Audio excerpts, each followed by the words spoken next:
Hi everyone and welcome back to another video. So yes, as you may be able to tell, this is Cycle Frontier, a game that just entered into Season 3 of their content drop, which included a complete wipe of everyone's gear they gathered in the past, as well as new content including guns and weapons and ammo and monsters. But for me, this is pretty much my first time actually playing Cycle Frontier. So all that stuff that's changed or is in the past doesn't really mean anything to me. I'm now just taking this for face value as a game that I'm trying to love and enjoy for the first time. And that word enjoy may be a bit of a weak word to use there because enjoying a game and really being hooked by a game are very different things. And I think Cycle Frontier really struggles to hook me as a, extraction game enjoyer, having come from Dark and Darker with incredibly quick lobbies, high risk scenarios, and just incredibly good environments for PvP and PvE. Now, speaking of environments, Cycle Frontier has one of the most beautiful environments of any game I've played recently. It's incredible. The rain, the fog over the swamps, the incredible thunderstorms you can get into that are also extremely dangerous, the kind of threat and thought that there's always enemies nearby. It's beautiful, and I'm going to give it a lot of credit for making this game feel so unique and futuristic. The setting is great.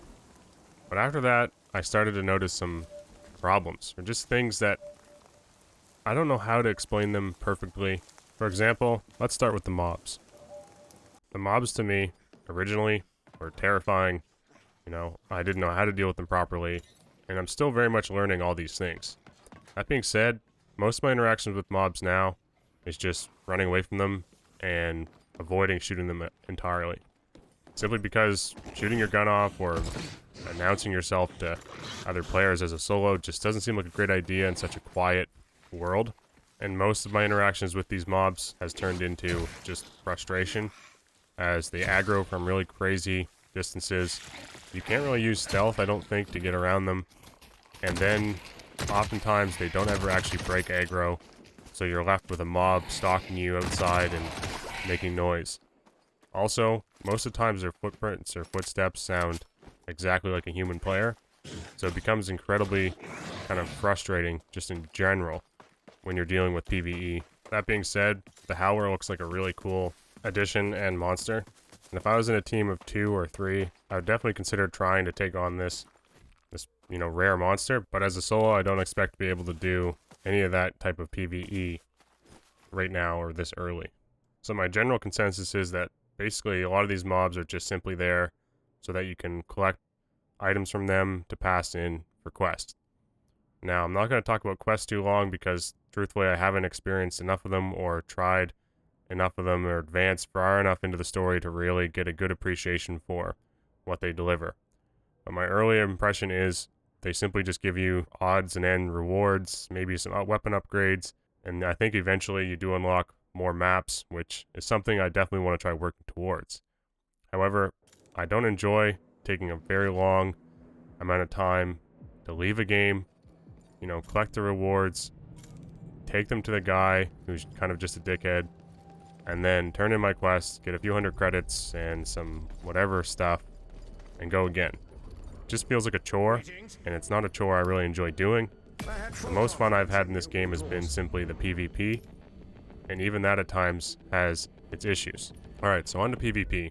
Just a little disclaimer here, when I started this game I actually sold most of my stuff just to clear up space because I wanted to build my own weapons, and because I want to try this game at its very core with basic pistols, like no gear kind of thing, and see what happened. I was basically just running around checking out the map anyway, and I just didn't want a whole bunch of loaded inventory I didn't understand. So, I started fresh, and then found my way to the little shop, started building decent weapons, and I will say, weapons are pretty cool when you start kicking them out. However, once you just simply save a preset, it's just kind of like yep, boom, those are the attachments done, okay, back in.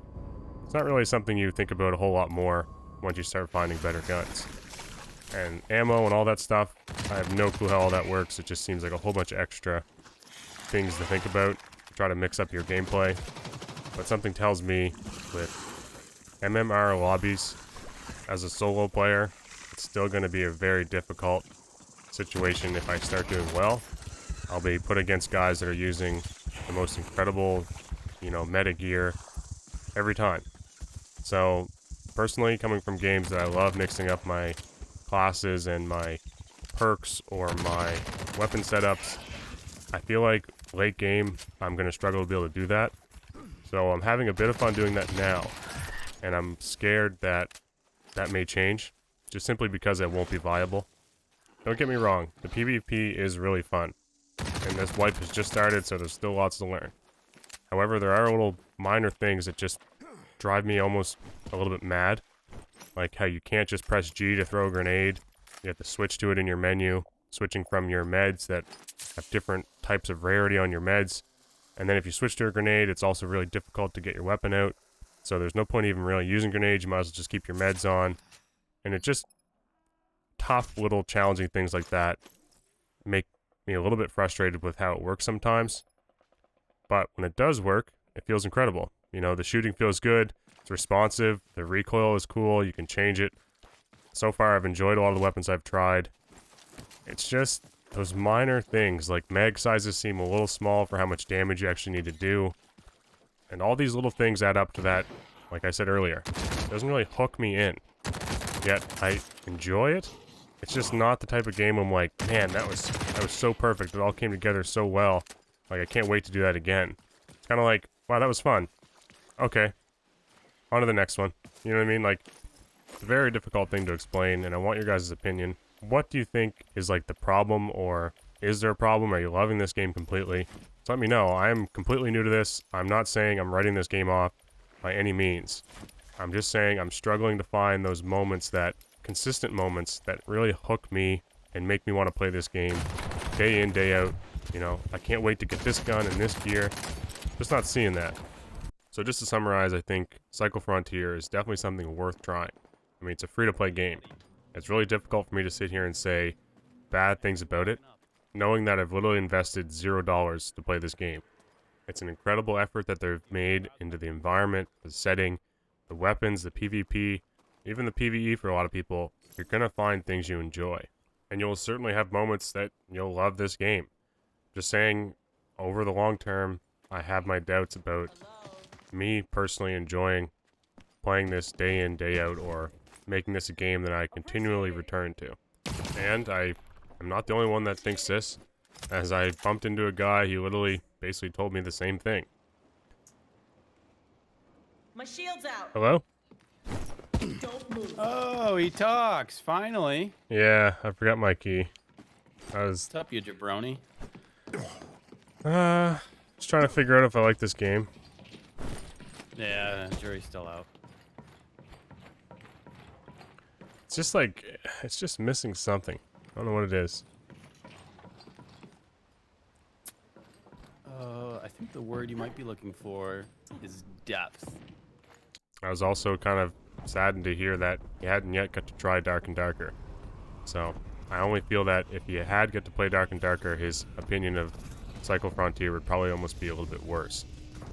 So look guys, I appreciate you all. Thank you all for watching. I know this is different than what you're all used to. I do have more Dark and Darker stuff coming. I have ideas for other things I want to try, and I will be trying more Cycle Frontier.